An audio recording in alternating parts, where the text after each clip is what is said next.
बिल्कुल है। बुलाई बनाना दो होई जरूर होई भाई। भाभी के जैसे प्रणाम।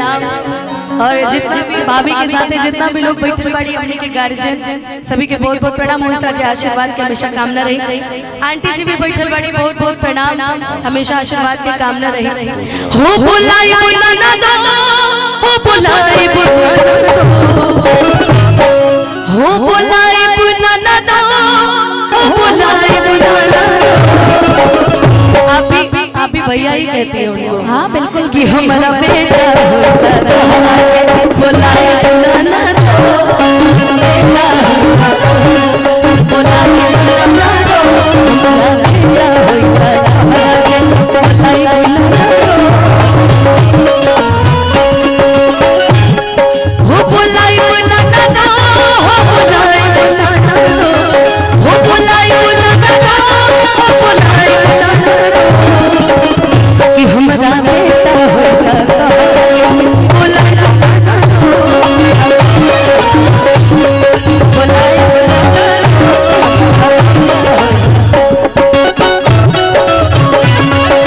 ए बबुआ के मामा भाई तो बढ़िया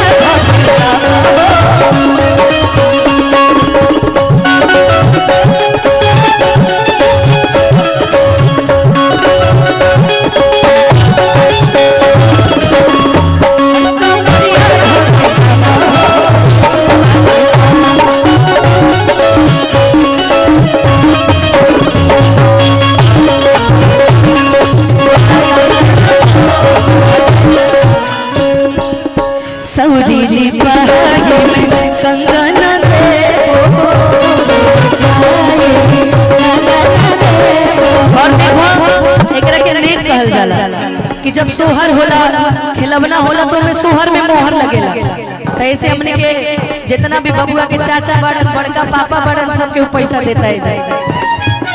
अब बबुआ के बुआ की तरफ से भी पैसा मिल रहा है। ए टिक्कू भैया तू का लगवा चाचा की बड़का पापा चाचा मौसा।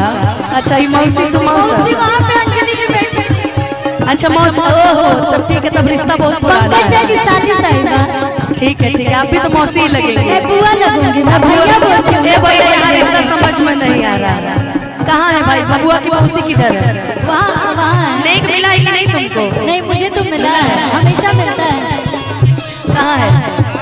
अच्छा एक भाभी ए भाभी आई बड़ी सूरज भैया का लगेगा तू का लगवाओ चाचा भाग मौसा। सौरीली पहाड़ी में माया न देवो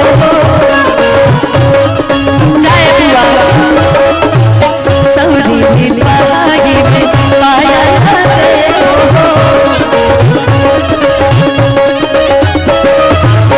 पायल के धूल पाना चाहे बुला दो, पायल के धूल पाना चाहे बुला दो। कि हमारा बेटा होई अब भौजाई आइए गोल बड़ी तो ठुमका लगी है खुशी तारा तरफ से। कोई बात नहीं ऐसे ऐसे भी होता है। जैसे जिसको नहीं आता वैसे भाभी की भाभी। अच्छा मतलब दूधू को भाभी मतलब क्या लगेंगे आपके भाभी सर। अच्छा सरहज है इधर आइए। सरहज जी आपको डांस करने आता है कि नहीं? आता है। ठीक है भाभी हमारी ताली बजाएंगे और सरहज जी हमारे आज डांस करेंगे। नहीं करना पड़ेगा भाभी थोड़ा सा। कि पायल के धूल पाना चाहे बुलाना दो, कि हमारा बेटा होता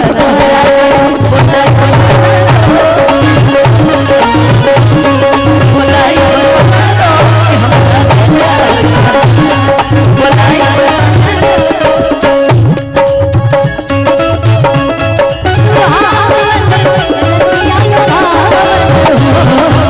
जुग जुग जिया सुला ला ला बाबा बाबा के भाग इला ला ला बाबा के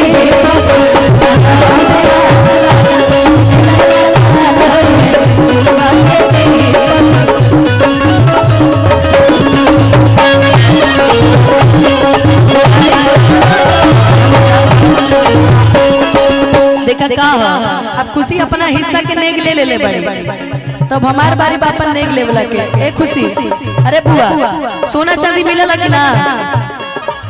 पंकज भैया चीना चाहिए हमने के बादी में अभी ना बादी में ठीक नो सऊदी लिया पाया अंजलि